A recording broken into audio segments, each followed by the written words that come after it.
Assalamualaikum warahmatullahi wabarakatuh. Perkenalkan, nama saya Yulianti, NIM 2160011 dari kelas G.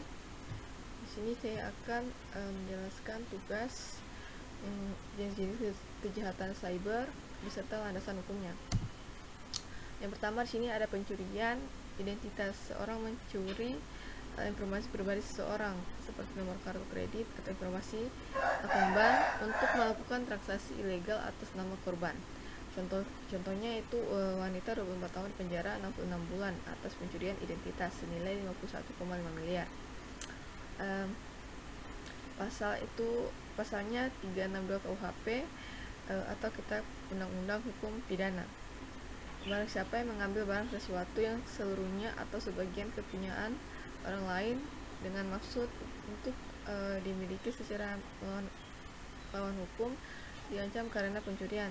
Sanksinya itu dengan pidana penjara paling lama 5 tahun atau paling banyak 900 rupiah.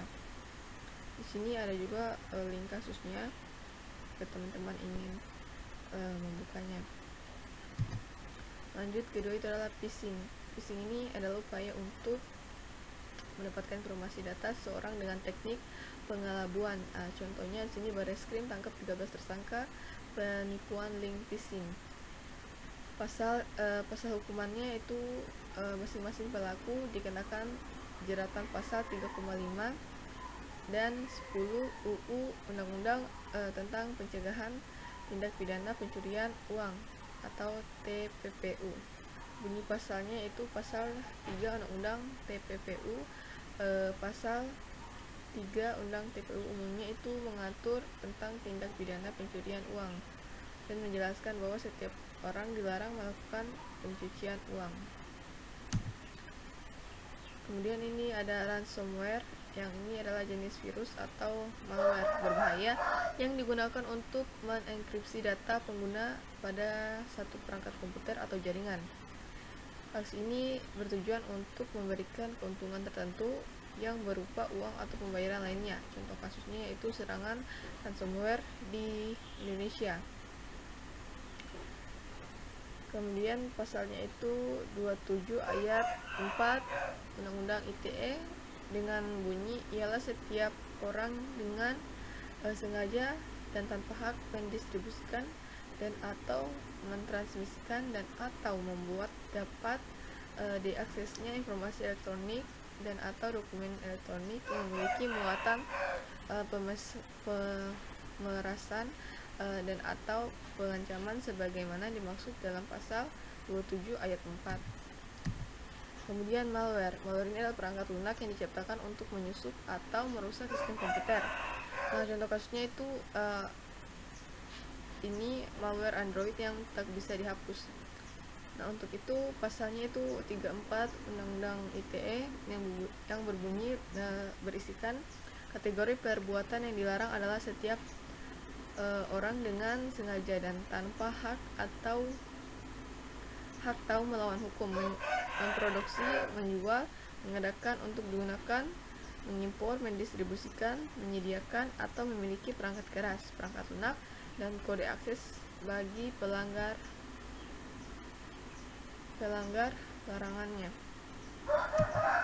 Kemudian di sini ada serangan DDoS. Ini adalah serangan dunia maya di mana pelaku berupaya membuat mesin atau sumber daya jaringan tidak tersedia bagi pengguna yang dituju dengan mengganggu layanan host yang terhubung ke internet untuk sementara atau tanpa batas. Contoh kasusnya itu situs konde.com kena serangan DDoS usai beritahu kasus pemerkosaan pegawai Kemenkop UKM. Nah, di sini pasalnya itu yaitu pasal 33 Undang-Undang ITE yang berisikan kategori perbuatan yang dilarang adalah setiap orang dengan sengaja tanpa hak atau melawan hukum melakukan tindak apapun yang berakibat terganggunya sistem elektronik. Lanjut, kemudian di sini ada pornografi anak.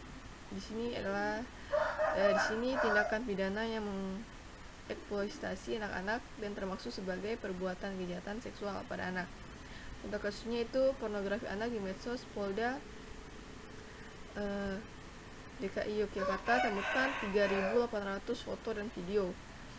Di sini pasalnya itu adalah pasal 27 ayat 3 Undang-Undang ITE yang berbunyi melarang setiap orang dan sengaja dan tanpa hak mendistribusikan dan mentransmisikan informasi atau dokumen elektronik yang berisi muatan penghinaan dan pencemaran nama baik.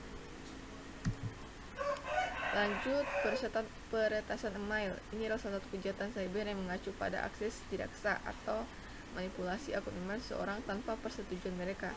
Contoh kasusnya yaitu pasal 44 ayat 1 Undang-Undang ITE, yang dimana setiap orang dilarang dengan sengaja dan tanpa hak mengubah, menambah, mengurangi, membuat tidak berfungsi atau merusak informasi elektronik dan atau dokumen elektronik sehingga informasi elektronik dan atau dokumen elektronik tersebut menjadi tidak benar-benar rusak atau tidak berfungsi.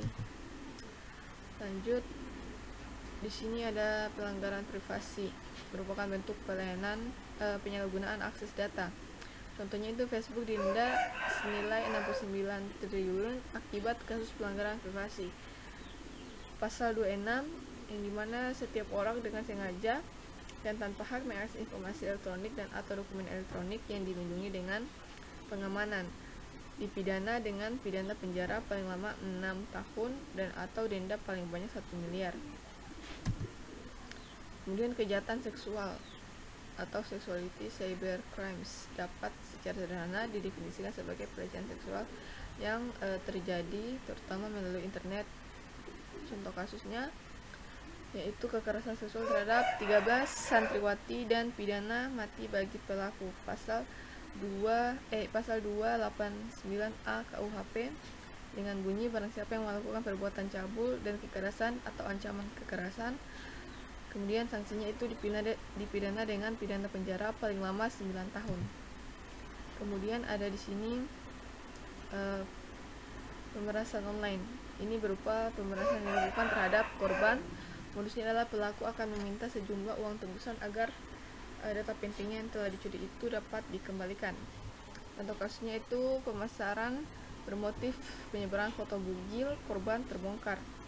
Pasal 368 KUHP dengan bunyi barang siapa yang sengaja dan melawan hukum mengambil barang sesuatu yang seluruh atau sebagian kepunyaan orang lain dengan maksud untuk mencambuk orang lain itu atau orang lain untuk menyerahkan sesuatu yang menjadi haknya atau hak orang lain.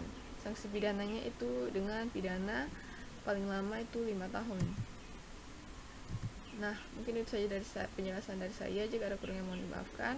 Sekian dari saya. Wabillahi taufiq wal hidayah. Wassalamualaikum warahmatullahi wabarakatuh.